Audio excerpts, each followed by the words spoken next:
Rosmar Pares Overload, dinudumog.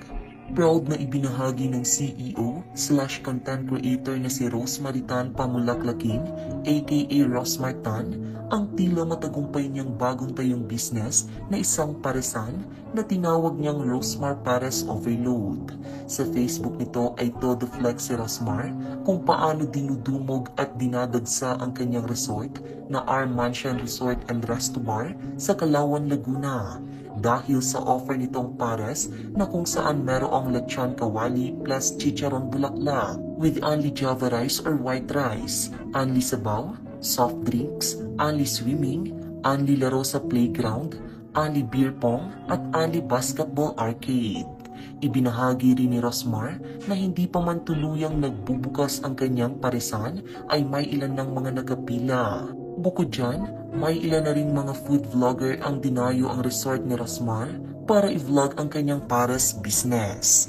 Sa mga latest upload nga nito sa kanyang Facebook ay makikita sa mga larawan ang napakaraming customer na matyagang pumipila para matikman ang kanyang ipinagmamalaking Rosmar Pares Overload na mabibili lamang sa halagang 100 pesos. Saad pa ni Rosmar na dahil sa dinaragsang kanyang paresan ay kinakailangan na umano niyang madagdagan ng mga kagamitang pangluto. Awit, pinapabili ako extra 10 na rice cooker, 10 kalan at 10 kaldero. Grabe ka Rosmar Pares Overload. Samantala, bago pa man nga tuluyang buksan ni Rosmar ang kanyang paresan ay hindi agad ito pinalampas ng ilang mga bashers. Matapos ibahagi ni Rosmar ang kanyang plano, may ilang nakapagsabi kaagad na inaagawan di umano nito ang negosyo ng pares sensation na si Diwata. Wala raw pakundangan si Rosmar dahil maging ang diskarte ni Diwata ay ginagawa niya na rin. Aminado naman si Rosmar na totoong inspired by Diwata ang kanyang paresan. Sa katunayan ay nagpaalam pa raw siya kay Diwata kung pwede siyang mag-business ng pares sa kanyang resort. Agad naman raw nagpahayag ng suporta sa kanya si Diwata. Ani pa ni Rosmar na walang dapat ipag-alala ang marami dahil malayo ang kanyang pwesto kay Diwata dahil siya ay sa Laguna at si Diwata naman ay sa Pasay.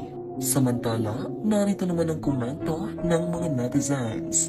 Extend mo na din po yung business mo sa Siargao Island, Madam Rosmar. Bilhin mo na po lupa namin.